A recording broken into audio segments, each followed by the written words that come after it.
കൃഷ്ണായ വാസുദേവായ ഹരയേ പരമാത്മനെ പ്രണതക്ലേശനാശായ ഗോവിന്ദായ നമോ നമഃ. ശ്രീകൃഷ്ണാർപ്പണമസ്തു. സർവത്ര ഗോവിന്ദനാമ സങ്കീർത്തനം. ഗോവിന്ദ ഗോവിന്ദ. അപ്പം ഇന്ന് നമുക്ക് ശ്ലോകം 25 നമ്മൾ ചെയ്തു അല്ലേ.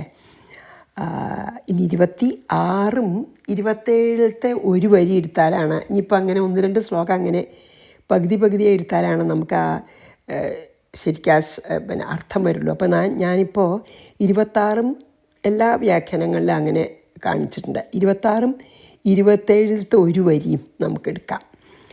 തത്രാപശ്യ സ്ഥിതാൻ പാർത്ഥഃ പിതॄനഥ പിതാമഹാൻ ആചാര്യാൻ മാതുലാൻ ഭ്രാതॄൻ പുത്രാൻ പൗത്രാൻ സഖീംസ്തഥാ ശ്വശുരാൻ സുഹൃദശ്ചൈവ സേനയോരുഭയോരപി.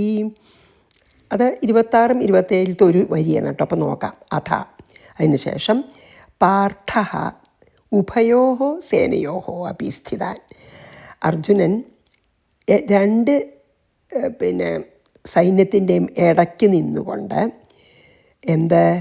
ആരൊക്കെയാണ് നോക്കിക്കണ്ടത്?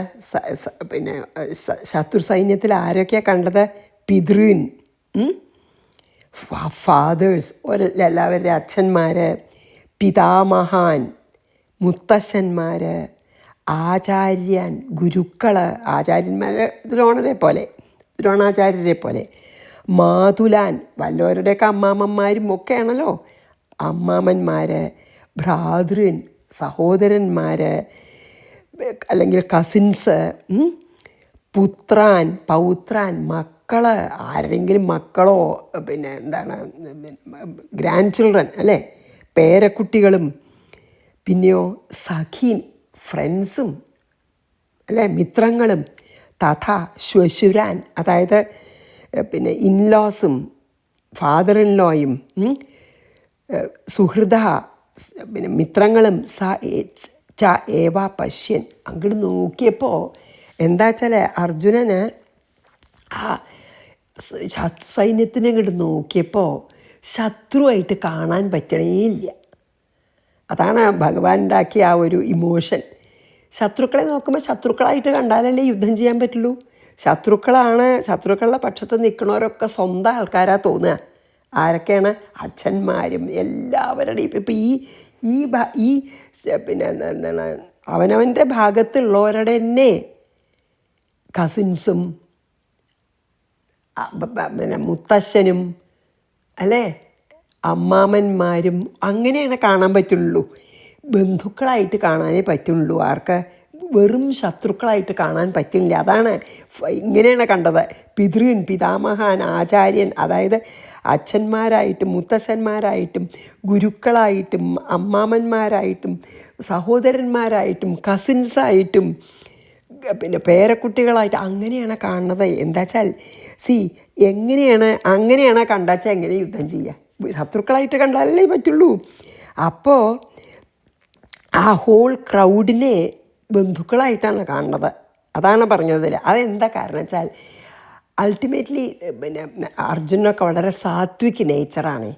ക്ഷത്രിയനാണെങ്കിലും കുറേ യുദ്ധമൊക്കെ ചെയ്തിട്ടുണ്ടെങ്കിലും അതൊക്കെ സാധാരണ നിലയ്ക്ക് ബന്ധുക്കളോടൊന്നും അല്ലല്ലോ ചെയ്യണത്. ശരിക്കും ശത്രുക്കളാണെന്ന് തോന്നണവരോടാണ് ചെയ്യണത്. ഇത് ശരിക്കും ശത്രുക്കളാ തോന്നുന്നില്ല.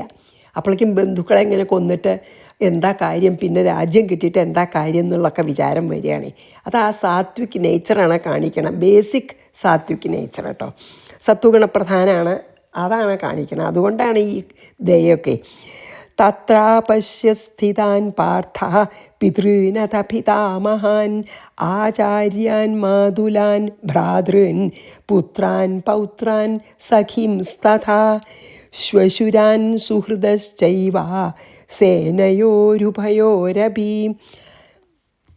ഇനി നമുക്ക് എന്ത് ചെയ്യാൻ? ഇനി എങ്ങനെ വെച്ചാൽ 27ത്തെ 2ാമത്തെ വരിയും 28ത്തെ ആദ്യത്തെ വരി എടുത്താലാണ് ശരിയാവുക. അപ്പോൾ താൻ സമീക്ഷ്യ സ കൗന്ദേയ സർവാൻ ബന്ധൂൻ അവസ്ഥിതാൻ കൃപയാ പരയാവിഷ്ടോ വിഷീദന്നിതമബ്രവീത്. അപ്പോൾ സ കൗന്ദേയ മീൻസ് എന്നിട്ട് അർജുനൻ, കൗന്ദേയൻ പറഞ്ഞ കുന്തിപുത്രൻ അർജുനൻ, അവസ്ഥിതാൻ താൻ സർവാൻ ബന്ധുൻ സമീക്ഷ്യ, അവിടെ അണിനിരന്നിട്ടുള്ള സ്വന്തം ബന്ധുക്കളെ മുഴുവൻ കണ്ടിട്ട്, അതാണ് അവസ്ഥിതാൻ താൻ സർവാൻ ബന്ധുൻ, എല്ലാവരെയും ബന്ധുക്കളായിട്ടാണ് കാണുന്നതേ, ശത്രുക്കളാണെങ്കിലും, പരയാ കൃപയാ ആവിഷ്ടാൻ, വല്ലാതെ ദയ വഴിഞ്ഞൊഴുകുന്ന ഹൃദയവുമായി, വിഷീദൻ ദുഃഖിച്ചുകൊണ്ട്, എക്സ്ട്രീം കമ്പാഷൻ, അതിദയോണ്ട് ഇതം അബ്രവീത് ദയോടുകൂടി ഇപ്രകാരം പറഞ്ഞു. അബ്രവീത് പറഞ്ഞാൽ പറഞ്ഞു. അതായത് അർജുനന് വേണച്ച് വൈരാഗ്യം ഉണ്ടാക്കാനാണ് ഭഗവാൻ ഒരു ക്ഷത്രിയൻ്റെ മനോധൈര്യമൊക്കെ നഷ്ടപ്പെടുത്തി പർപ്പസ്ലി അർജുനൻ്റെ മനസ്സിൽ വൈരാഗ്യം, ഇവരെയൊക്കെ കൊന്നിട്ട് എനിക്ക് രാജ്യം കിട്ടിയിട്ട് എന്ത് കാര്യം എന്നുള്ള വൈരാഗ്യം ജനിപ്പിക്കാനാണ്. ആ തിങ്കിങ് അബൌട്ട് ഞാൻ ഇടയ്ക്ക് ഇംഗ്ലീഷിൽ പറയണത് എന്താ വെച്ചാൽ, എൻ്റെ അടുത്ത് അങ്ങനെ റിക്വസ്റ്റ് ഉണ്ട് കുറച്ച് ആൾക്കാർക്ക് കുറേശ്ശെ ഇംഗ്ലീഷ് കൂടിയും പറയണമെന്ന്. അപ്പോൾ ഇപ്പോൾ ഈ മീനിങ്ലെസ്സാണ് ഈ ഞാൻ യുദ്ധം ചെയ്ത് എല്ലാവരെയും കൊന്നു കിട്ടുന്ന രാജ്യം കൊണ്ട് എനിക്ക് എന്ത് സുഖം ഉണ്ടാവുന്ന ആ മീനിങ്ലെസ് പെർസ്യൂട്ട് ഓഫ് വേൾഡ്ലി പ്ലഷേഴ്സാണ് ഇവിടെ അർജുനൻ അങ്ങോട്ട് ഉണ്ടാക്കുകയാണ് ഭഗവാനെ.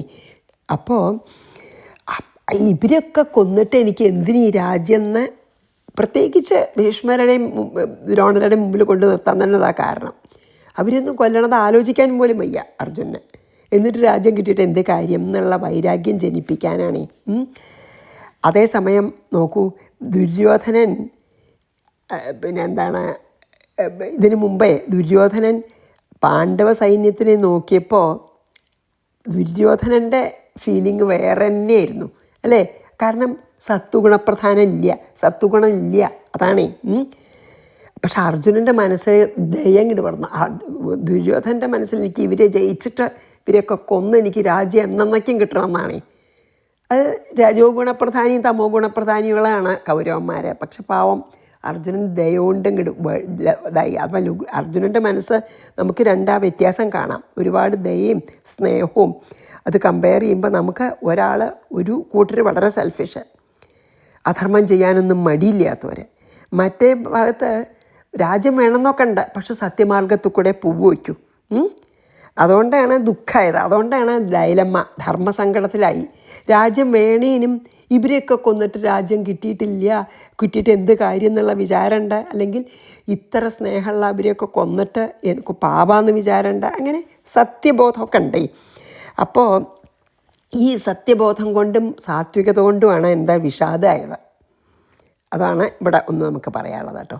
താൻ സമീക്ഷ സ കൗന്ദേയ സർവാൻ ബന്ധൂൻ അവസ്ഥിതാൻ, ബന്ധുക്കളായിട്ടാണ് കാണുന്നത്. കൃപയാ പരയാ വിഷ്ടോ, എക്സ്ട്രീം കൃപ, ദയ. വിഷീദന്നിതമബ്രവീത്, ദുഃഖിച്ചും കൊണ്ട് ഇപ്രകാരം പറഞ്ഞു. എന്താണ് അർജുനൻ പറഞ്ഞത്? ഇനി അർജുന ഉവാചയാണ്.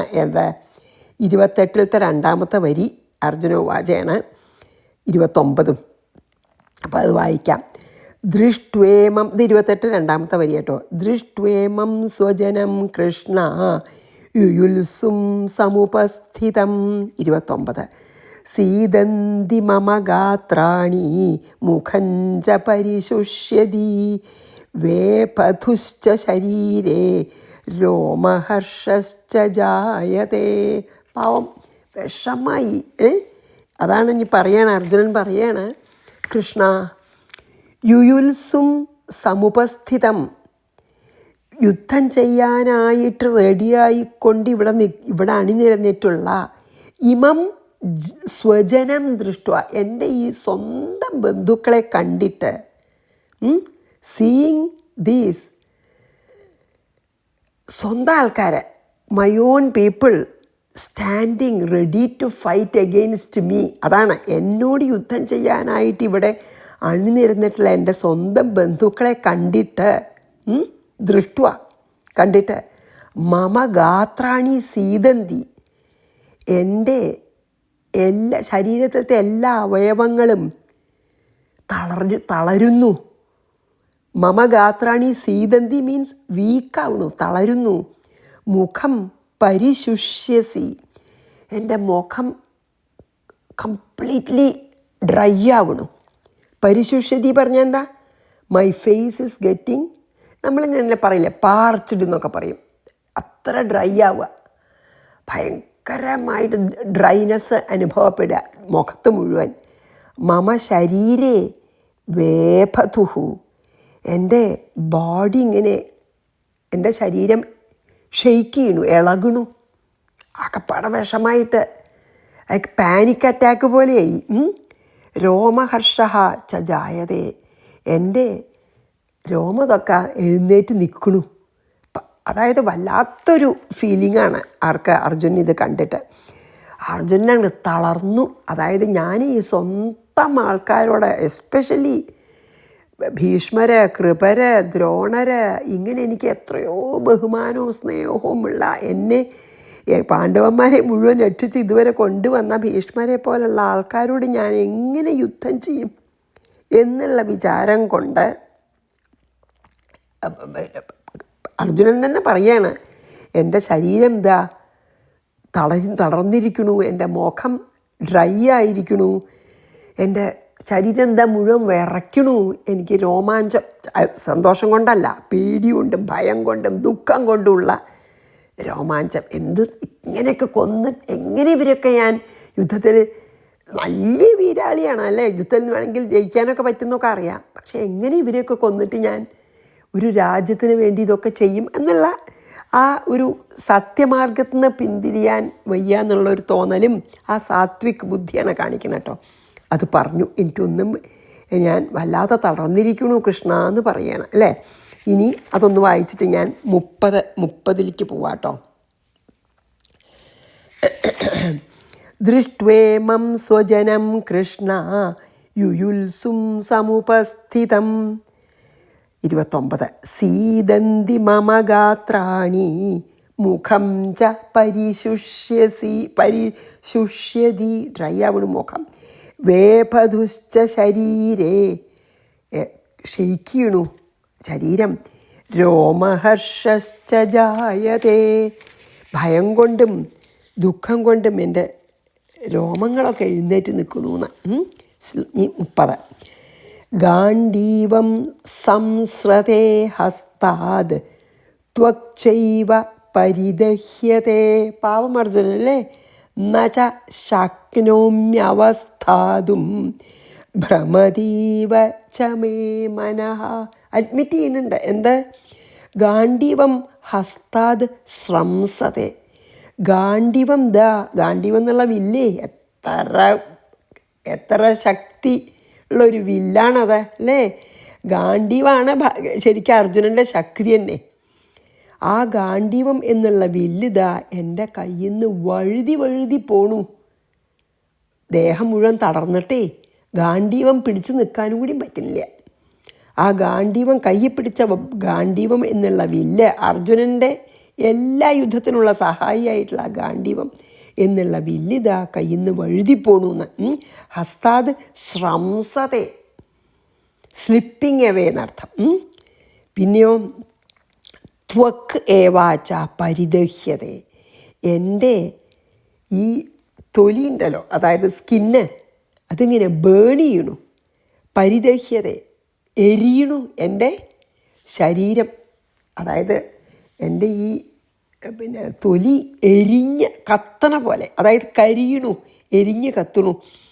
അവസ്ഥാതും ന ശക്നോമി, എനിക്ക് ഇരിക്കാനോ നിൽക്കാനോ എനിക്ക് പറ്റുന്നില്ല, ബാലൻസ് ഇല്ല നിൽക്കാനൊന്നും, അത്രയ്ക്ക് വിഷമം.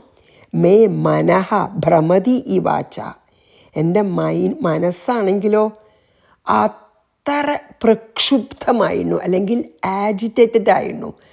ഒന്നും എനിക്ക് ചിന്തിക്കാൻ പോലും പറ്റാത്ത വിധം എൻ്റെ മനസ്സ് അത്ര ആജിറ്റേറ്റഡായി. മീൻസ് പ്രക്ഷുബ്ധം എന്നൊക്കെ പറയില്ലേ. ഇതെല്ലാം ഭഗവാന്റെ പ്ലാനാണ്, ഇത് ഭഗവാന്റെ ഇച്ഛയാണ് ഇങ്ങനെയൊക്കെ തോന്നണം എന്നുള്ളത്. അതായത് എത്രയോ യുദ്ധങ്ങൾ പൊരുതി വിജയം വരിച്ച ആളാണ് ആര്? അർജുനൻ ഇതുവരെ ഇങ്ങനെ ഒരിക്കലും തോന്നിയിട്ടില്ല. അപ്പോൾ ഭഗവാൻ വേണമെന്ന് വിചാരിച്ചിട്ടാണ് ഈ അർജുനൻ്റെ മനസ്സിൽ ഈ ദയയും ഈ സത്വഗുണത്തിൻ്റെ ആ ഒരു ഉദയവും ഒക്കെ വേണച്ചിട്ട് ഭഗവാൻ എന്തിനാണ് ഉണ്ടാക്കിയത്? സോ ദാറ്റ് ഗീത ഉപദേശിക്കാൻ. അതിന് തന്നെ അർജുനന് മാത്രമല്ല, അതുപോലെ ധർമ്മസങ്കടത്തിലും അതുപോലെ ദുഃഖത്തിലും ദുഃഖ സന്ദർഭങ്ങൾ വരികയും ചെയ്യുന്ന നമുക്കും കൂടി ഗീത തരാനായിട്ട് അർജുനനെ ആ ഗീത റിസീവ് ചെയ്യാൻ, അതായത് ഗീത ലഭിക്കാനായിട്ട് പാകതപ്പെടുത്തുകയാണ്. അതായത് അർജുനൻ്റെ മനസ്സ് ഗീത പറയണ സമയത്ത് അതിനെ ഉൾക്കൊള്ളാൻ വേണ്ട മെച്യൂരിറ്റി ഉണ്ടാക്കാനാണ് പർപ്പസ്ലി ഈ ഇമോഷൻ ഉണ്ടാക്കണത് ഭഗവാൻ. അങ്ങനെ അർജുനന് വിഷാദത്തിനെ ഒരു യോഗാക്കി മാറ്റി മാത്രമല്ല, നമ്മൾക്കൊക്കെ നമുക്ക് ജീവിതത്തിൽ ഉണ്ടാകുന്ന വിഷാദങ്ങളെ യോഗമാക്കി മാറ്റാൻ ഈ ഗീത പഠിച്ചാൽ മതി എന്ന് ഭഗവാൻ ഇൻഡയറക്റ്റ്ലി അതും കൂടിയാണ് നമുക്കും കൂടി വേണ്ടിയിട്ടാണ് ഗീതോപദേശം. അർജുനൻ നോക്കൂ, വേഗം വിഷമായി ഇല്ലേ? ഇപ്പം നമ്മളെപ്പോലെയാണ് കാണിക്കണത്. യുദ്ധത്തിന് ചെന്നിട്ട് എനിക്ക് വയ്യ എന്ന് പറഞ്ഞിട്ട് തളർന്നിരിക്കുക. നമുക്കങ്ങനെ ജീവിതത്തിൽ ഓരോ ദുഃഖങ്ങളൊക്കെ വരുമ്പോൾ ഉണ്ടാവുമല്ലോ, തളർന്നിരിക്കില്ലേ? അപ്പം ഗീത ഇപ്പം അർജുനന് ഉപദേശിച്ച ഗീത തന്നെ നമുക്കും എല്ലാവർക്കും വേണ്ടി ഭഗവാൻ ഉപദേശിച്ചതാണ്. അത് അങ്ങനത്തെ സന്ദർഭങ്ങളിൽ നമുക്കൊക്കെ ഉപകാരമാവുമെന്ന് പറയുകയാണ് കേട്ടോ, അല്ലെങ്കിൽ കാണിക്കുകയാണ്. ഗാണ്ഡീവം സംസതേ ഹസ്താദ് ത്വക്ചൈവ പരിദഹ്യതേ ന ച ശക്നോമ്യവസ്ഥാതും. പാവം നിൽക്കാനിരിക്കാനും വയ്യ. ഭ്രമതീവ ച മേ മന. അഡ്മിറ്റ് ചെയ്യുന്നുണ്ട്. ഇത്ര വില്ലാളി വീരനായിട്ടുള്ള അർജുനൻ, ധൈര്യമായിട്ടുള്ള അർജുനൻ പറയുക, എൻ്റെ മനസ്സ് കംപ്ലീറ്റ്ലി പ്രക്ഷുബ്ധമായിരുന്നു, എനിക്കൊന്നും ചിന്തിക്കാനൊന്നും, അത്ര ആജിറ്റേറ്റഡ് ആയിരുന്നു കൃഷ്ണ ഞാൻ എന്ന് പറയുകയാണ്. എന്നിട്ട് പിന്നെയും തുടരുകയാണ് കേട്ടോ അർജുനൻ്റെ വാക്കുകൾ. 31 എന്താണ്? 31 വായിക്കാം. നിമിത്താനി ച പശ്യാമി വിപരീതാനി കേശവ ന ശ്രേയോനുപശ്യാമി ഹത്വാ സ്വജനമാഹവേ. കേശവ എന്നുള്ളതിന് പല അർത്ഥങ്ങളുണ്ട് കേട്ടോ. എന്തായാലും കേശിയെ കൊന്ന ആളെ കേശവൻ എന്ന് പറയാം, അല്ലെങ്കിൽ ബ്രഹ്മാവിൻ്റെയും പിന്നെ ശിവൻ്റെയും ഒക്കെ ഈശനോ പലതും പറയാം. കഹ എന്ന് പറഞ്ഞാൽ ബ്രഹ്മാവാണ്, ബ്രഹ്മാവിൻ്റെ ഈശൻ, അതായത് ബ്രഹ്മാവിനെയും കൂടി സൃഷ്ടിച്ച ആൾ, അല്ലെങ്കിൽ കേശിയെ കൊന്ന ആളെന്നൊക്കെ പറയാം. കേശവ എന്നാണ് ഇവിടെ സംബോധന ചെയ്യണത്. വിപരീതാനി നിമിത്താനി ച പശ്യാമി. കൃഷ്ണ, ഞാൻ ദുശഗുണങ്ങൾ കാണുന്നു, ബാഡ് ഓമൻസ്. എന്താണെന്ന് വെച്ചാൽ വിപരീതാനി നിമിത്താനി ച പശ്യാമി പറഞ്ഞാൽ എന്താ? നെഗറ്റീവായിട്ടുള്ള, അതായത് ഞാൻ ദുശഗുണങ്ങൾ കാണുന്നു, ബാഡ് ഓമൻസ് കാണുന്നു. ആഹവേ മീൻസ് ഈ യുദ്ധത്തിൽ സ്വജനം ഹത്വ ശ്രേയ ച ന അനുപശ്യാമി. സ്വന്തം ബന്ധുക്കളെ കൊന്നിട്ട് എനിക്ക് എന്ത് നന്മ വരാനാണ് എന്ന് തോന്നുകയാണ്. കാരണം ശത്രുക്കളായിട്ട് കാണാൻ പറ്റുന്നില്ല ശത്രുപക്ഷത്തുള്ളവരെ. അപ്പം എന്താ പറയണേ? എനിക്ക് തോന്നുന്നില്ല ഈ സ്വന്തം ബന്ധുക്കളെയൊക്കെ കൊന്നിട്ട് എനിക്ക് എന്ത് നന്മ വരാനാണ്, എനിക്കൊരു നന്മയും വരാനില്ല. ഞാൻ ദുശഗുണങ്ങളാണ് മുമ്പിൽ കാണുന്നത്, മുഴുവൻ ബാഡ് ഓമൻസ് കൃഷ്ണ. പിന്നെ കേശവ എന്ന് വിളിക്കുമ്പോൾ തന്നെ ഒരു ഇതുണ്ട്, അതായത് കേശി അങ്ങ് കൊന്നൂലോ. ഈ കേശി ദുഷ്ടനായിരുന്നു, അപ്പോൾ കേശി അങ്ങ് കൊന്നത് ലോകത്തെ രക്ഷിക്കാനാണ്. പക്ഷെ ഞാനിപ്പോൾ എൻ്റെ ഈ സ്വന്തം ബന്ധുക്കളെയൊക്കെ കൊല്ലണത് അങ്ങ് കേശി കൊന്ന പോലെയൊന്നും അല്ല എന്ന് ഒരു ധ്വനിയാണ് കേശവ എന്ന് വിളിക്കണതെന്നാണ് വ്യാഖ്യാതാക്കൾ പറയണത്. അങ്ങ് കേശിയെ കൊന്ന് ലോകത്തിനെ രക്ഷിച്ചു, കേശി അസുരനാണ്. പക്ഷെ ഞാനിപ്പോൾ ഈ സ്വജനങ്ങളെ, എൻ്റെ പിതാമഹനും ഗുരു അടക്കം അവരെയൊക്കെ കൊന്നിട്ട് എനിക്ക് രാജ്യം കിട്ടണം എന്നുള്ളത് വെറും സ്വാർത്ഥമല്ലേ എൻ്റെ? എനിക്ക് രാജ്യം കിട്ടണമെന്ന് വിചാരിച്ചിട്ട് ഞാൻ എങ്ങനെ ഇവരെയൊക്കെ കൊല്ലുക? അത് ധർമ്മമാണോ എന്നാണ്. അങ്ങ് ചെയ്തത് ധർമ്മം സ്ഥാപിക്കാനാണ്. ഇപ്പം ഞാൻ ചെയ്യണത് ധർമ്മത്തിനാണോ? എനിക്ക് സ്വന്തം രാജ്യം ഞങ്ങൾക്ക് കിട്ടണം എന്നുള്ള സ്വാർത്ഥത്തിനല്ലേ എന്നൊക്കെയാണ് പിന്നെ എന്താണ് ഇവിടെ അർജുനൻ്റെ വാദം. അപ്പോൾ പിന്നെ ഇപ്പം എന്താ ശരിക്കും ഉണ്ടാവണം വെച്ചാൽ ഈ ദയയും പിന്നെ കരുതലും ഒക്കെ ആ സമയത്താണ് ഉണ്ടാവണതേ. അപ്പോൾ ഈ യുദ്ധത്തിൻ്റെ സമയത്ത് അങ്ങനെ ചെയ്താൽ യുദ്ധം ചെയ്യാൻ പറ്റുമോ? അപ്പോൾ ശരിക്കും അർജുനൻ്റെ മനസ്സ് ശരിക്കും ധർമ്മസങ്കടത്തിലായിരുന്നു. യുദ്ധം ചെയ്യണമെന്ന് വിചാരിച്ച് വന്നു, ഇപ്പോൾ ചെയ്യും വേണ്ട തോന്നുക. അങ്ങനെ അവനവൻ്റെ ഈ ഫീലിങ്സിനെ യുദ്ധം ചെയ്യണ്ടെന്നുള്ള ഫീലിംഗ് ആണല്ലോ ഇപ്പം ഉള്ളത്. ഇവരെയൊക്കെ കൊന്നിട്ട് എനിക്ക് എന്തിന് ഈ രാജ്യം എന്നല്ലേ അതിനെ ജസ്റ്റിഫൈ ചെയ്യാണ്. എന്നിട്ടാണ് അതിന് അവനോട് തോന്നണത് ശരിയാണെന്ന് അവനോൻ തന്നെ പറയാൻ നോക്കുകയാണ്. അതുകൊണ്ടാണ് പറയണത് ഞാൻ പിന്നെ ദുശകനങ്ങൾ കാണുന്നു എന്നൊക്കെ പറയണം ഇപ്പോഴേ. അപ്പം നമുക്ക് എന്നാൽ ഒരു ക്ഷത്രിയവാസനയൊന്നും നശിച്ചിട്ടുമില്ല. അതുകൊണ്ടാണല്ലോ യുദ്ധത്തിന് വന്നത്. അപ്പം അതാണ് ശരിക്കും ധർമ്മസങ്കടം. യുദ്ധം ചെയ്യണമെന്നുണ്ട്, എന്നാൽ ചെയ്യാൻ വയ്യാന്നുണ്ട്. അപ്പോഴാണ് ഭഗവാൻ ഇനി അതുകൊണ്ടാണ് ഭഗവാൻ പറയണത്, നീയാണ് യുദ്ധം ചെയ്യണമെന്ന് വിചാരിക്കണ്ട, ഞാൻ പറഞ്ഞിട്ട് എൻ്റെ ഒരു ഉപകരണമായി ചെയ്തോളൂ എന്നൊക്കെ നീ വരൂല പറയും. ഇപ്പം തൽക്കാലം അർജുനനെ എങ്ങനെയാ വെച്ചാൽ അർജുനന് തോന്നണതൊക്കെ ശരിയാണെന്ന്. പിന്നെ എനിക്കിപ്പോൾ യുദ്ധം ചെയ്യാൻ വയ്യ, അവരൊക്കെ യുദ്ധം ചെയ്തിട്ട് ശരിയാ തോന്നുമല്ലോ നമുക്ക് കേൾക്കുമ്പോൾ. ബന്ധുക്കളൊക്കെ യുദ്ധം ചെയ്ത് തോൽപ്പിച്ചിട്ട് എനിക്കിപ്പോൾ രാജ്യം കിട്ടിയിട്ടുണ്ട്, എൻ്റെ അത് വെറും ഒരു സ്വാർത്ഥമല്ലേ എന്നൊക്കെ പറയുകയാണ്, ജസ്റ്റിഫൈ ചെയ്യണം അവനവൻ്റെ ഫീലിങ്സേ. പക്ഷെ ആ സമയത്ത് അത് ഒരു ശരിയായിട്ടുള്ള ഫീലിംഗ് അല്ല. അധർമ്മികളെ കൊന്നിട്ട് ധർമ്മം സ്ഥാപിക്കേണ്ടതും ക്ഷത്രിയന്മാരുടെ ഒരു ധർമ്മമാണേ. അതൊക്കെ മറന്നു, സ്വധർമ്മമൊക്കെ മറന്നു ഈ ദയോണ്ടും അറ്റാച്ച്മെൻ്റ് കൊണ്ടും. അതൊക്കെ നമുക്കൊക്കെ എല്ലാവർക്കും സംഭവിക്കണതല്ലേ. നമ്മൾ കുറ്റം കാണാൻ കഴിയാതെ വരും നമുക്ക് അറ്റാച്ച്മെൻ്റ് കൊണ്ടേ. അപ്പോൾ നമുക്ക് സ്വന്തം ആൾക്കാരെ പിന്നെ നല്ല വഴിക്ക് നടത്താൻ പറ്റാതെ വരും. അതായത് നമുക്ക് ഒരുപാട് പിന്നെ സ്നേഹത്തിൻ്റെ പേരിൽ പല കാര്യങ്ങളും ചെയ്യാൻ പറ്റാതിരിക്കുകയൊക്കെ ചെയ്യുമല്ലോ. അതാണ് ഇതിൽ കാണിക്കണത് കേട്ടോ. നമ്മൾക്കൊക്കെ ഉള്ള പോലെ ആ സമയത്ത് വേണ്ട കാര്യം ചെയ്യാൻ പറ്റണില്ല ആർക്ക്? അർജുനന്. ഇതിപ്പോൾ എന്താ വെച്ചാൽ അധർമ്മികളോടാണ് യുദ്ധം ചെയ്യണത്, അത് ആവശ്യമാണ് ശരിക്കും. പക്ഷേ ബന്ധുക്കളായി പോയി ശത്രുക്കൾ. അപ്പോൾ അറ്റാച്ച്മെൻ്റ് കൊണ്ട് സ്വന്തം ധർമ്മം ചെയ്യാൻ പറ്റാത്ത ഒരവസ്ഥയിലെത്തി. പിന്നെ അർജുനൻ്റെ മനസ്സ് തളർന്നു.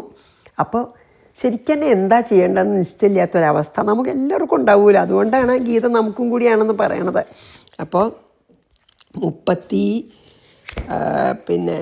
ഇപ്പം നമ്മളെത്രയാണ് വായിച്ചത്? 31 വായിച്ചത്. 31 കൂടി വായിച്ച് 32 കൂടി ചെയ്യാൻ പറ്റും. നിമിത്താനി ച പശ്യാമി വിപരീതാനി കേശവ ന ശ്രേയോനു പശ്യാമി ഹത്വാ സ്വജനമാഹവേ. ബന്ധുക്കളെയൊക്കെ കൊന്ന് എനിക്ക് എന്ത് കിട്ടിയിട്ട് എന്താ കാര്യം, എന്ത് നന്മയാണുള്ളത് എന്നങ്ങനെ നമ്മൾ പറയണ പോലെ പറയണു അല്ലേ. 32 ന കാംക്ഷേ വിജയം കൃഷ്ണ ന ച രാജ്യം സുഖാനി ച കിം നോ രാജ്യേന ഗോവിന്ദ കിം ഭോഗൈർ ജീവിതേന വാ. ശരിയാ തോന്നില്ലേ നമുക്ക് അർജുനൻ്റെ justification of his own feelings? Krishna വിജയം ന കാംക്ഷേ, എനിക്ക് ജയിക്കണമെന്നേ ഇല്ല യുദ്ധത്തിൽ, ഞാൻ യുദ്ധജയം വേണമെന്ന് വിചാരിക്കണില്ല. രാജ്യം ച സുഖാനി ച ന, എനിക്ക് രാജ്യവും വേണ്ട, രാജഭോഗങ്ങളും വേണ്ട, രാജാവായതിനു ശേഷമുള്ള സുഖങ്ങളും എനിക്ക് വേണ്ട, എനിക്ക് രാജ്യവും വേണ്ട. ഓ ഗോവിന്ദ, ന രാജ്യേന കിം, ഇനി ഇതൊക്കെ കഴിഞ്ഞ് ഇവരെ മുഴുവൻ കൊന്ന് രാജ്യം കിട്ടിയിട്ട് എന്ത് കാര്യം? ഭോഗൈ ജീവിതേന വാം കിം. എന്നിട്ട് ഇവരെല്ലാം കൊന്ന് രാജ്യം സ്വന്തമാക്കിയിട്ട് രാജഭോഗങ്ങൾ, all the pleasures of a king ഒക്കെ അനുഭവിച്ചിട്ട് എന്ത് കാര്യം? അതിലൊന്നും എനിക്കൊരു ഇതും തോന്നുന്നില്ല, ആഗ്രഹവും തോന്നുന്നില്ല. അതായത് പിന്നെ സെൽഫിഷ് ആയിട്ടുള്ള എൻ്റെ എല്ലാ ആഗ്രഹങ്ങളും എനിക്കിപ്പോൾ അസ്തമിച്ചിരിക്കണു, എനിക്കൊന്നും വേണ്ട. ഇപ്പോൾ ദുര്യോധനൻ നേരെ തിരിച്ചാണല്ലേ. He doesn't care anything. ആരെ കൊന്നാലും വേണ്ടില്ല, ആരെ ചതിച്ചാലും വേണ്ടില്ല. പക്ഷെ അർജുനന് സ്വന്തം ആൾക്കാരെ കൊന്നിട്ട് സ്വാർത്ഥത്തിനായി കൊന്നിട്ട് ഈ രാജ്യസുഖം അനുഭവിക്കണം എന്നില്ല. അതായത് he is worried about killing his own people and really dozen find the meaning. അത് അവരൊക്കെ കൊന്നിട്ട് രാജ്യവും രാജ്യത്തിൽ സുഖങ്ങളും അനുഭവിക്കണതിന് ഒരർത്ഥമില്ല എന്നാണ് തോന്നുന്നത്. പക്ഷേ ഈ സമയത്ത് അർജുനന് അത് തോന്നുന്നത് ശരിയല്ല. അപ്പോഴാണല്ലോ ഉപദേശിക്കാൻ പറ്റുക. അർജുനന് തോന്നുന്നത് ശരിയാണെങ്കിൽ കൃഷ്ണൻ എന്ത് പറയും? ഞാൻ യുദ്ധം ചെയ്യണ്ട, ഞാൻ പോവുക എന്ന് പറയും. അതല്ല, ഇവിടെ അർജുനൻ്റെ ധർമ്മം, ഡ്യൂട്ടി എന്താ അറിയോ? അധർമ്മികളെ കൊന്നിട്ട് രാജ്യത്തിന്, ധർമ്മത്തിന് രക്ഷിക്കണം, നല്ല ആൾക്കാരെ രക്ഷിക്കണം. അധർമ്മികളെ, ദുഷ്ടന്മാരെ കൊന്നിട്ട് ശിഷ്ടന്മാരെ രക്ഷിക്കലാണ് ശരിക്കും ക്ഷത്രിയരുടെ ഒരു ധർമ്മം തന്നെ. അപ്പം ഇവിടെ ശരിയാണ്, ബന്ധുക്കളെയാണ് കൊല്ലണമെങ്കിലും ബന്ധുക്കൾ ദുഷ്ടന്മാരായിപ്പോയി. എന്തു ചെയ്യും? അപ്പം അവരെ കൊന്ന് രാജ്യത്തിനെയും പ്രജകളെയും രക്ഷിക്കേണ്ട ഒരു കടമയുണ്ട്. അത് ക്ഷത്രിയ ധർമ്മം മറന്നു. ഈ അറ്റാച്ച്മെൻ്റ് കൊണ്ടും ദയോണ്ടും അതാണ് ഉണ്ടായത്. പക്ഷേ ശരിക്കും അർജുനൻ ചെയ്യേണ്ടതാണ്. അതുകൊണ്ടാണല്ലോ ഭഗവാൻ ഗീത ഉപദേശിക്കേണ്ട ഒരു സന്ദർഭം തന്നെ വന്നത്. അർജുനൻ ജസ്റ്റിഫൈ ചെയ്യണ പോലെയുള്ളതൊക്കെ ശരിയാണെന്നാണ് ഭഗവാൻ സമ്മതിച്ചാൽ ശരി, യുദ്ധം നിർത്തി കൗരവന്മാർ മുഴുവൻ എടുത്തോട്ടെ, ഇവരൊന്നുമില്ലാതെ നടന്നോട്ടെ, അങ്ങനെ ആവാം. അങ്ങനെയല്ല, അതല്ല ശരി എന്ന് അർജുനനെ ബോധ്യപ്പെടുത്തിയിട്ട് യുദ്ധം ചെയ്യിക്കണം. അതുകൊണ്ടാണ് ഗീത ഉപദേശിക്കേണ്ടി വന്നത്. അപ്പോൾ അവിടെ നമുക്ക് നിർത്താം. 32 വായിച്ചിട്ട് കേട്ടോ. 32 ന കാംക്ഷേ, അതാ കംപ്ലീറ്റ്ലി ഒന്നും വേണ്ടാന്ന് പറഞ്ഞ് പറയണത് വായിച്ച് നമുക്ക് നിർത്താം. എന്നിട്ട് പിന്നെ കുറേ പറയും, കുറേ ജസ്റ്റിഫൈ ചെയ്യേ, കുറേ കാര്യങ്ങൾ പറയും. അതായത് അർജുനൻ്റെ ഫീലിങ്സൊക്കെ ശരിയാണ്, യുദ്ധം ചെയ്യണതിന് ഒരു അർത്ഥമില്ല എന്ന് കൃഷ്ണനെ അങ്ങോട്ട് കൺവിൻസ് ചെയ്യാൻ നോക്കണ പോലെയാണ് കേട്ടോ. ന കാംക്ഷേ വിജയം കൃഷ്ണ ന ച രാജ്യം സുഖാനി ച കിം നോ രാജ്യേ ന ഗോവിന്ദ കിം ഭോഗൈർ ജീവിതേന വാ. നമ്മളും അങ്ങനെ ജസ്റ്റിഫൈ ചെയ്യൂലോ. അപ്പോൾ അവിടെ നിർത്താൻ നമുക്ക്. ശ്രീകൃഷ്ണാർപ്പണമസ്തു. സർവത്ര ഗോവിന്ദനാമ സങ്കീർത്തനം. ഗോവിന്ദ ഗോവിന്ദ. ഗുരുവായൂരപ്പ ശരണം. സമസ്താപരാധം ക്ഷമസ്വ മേ.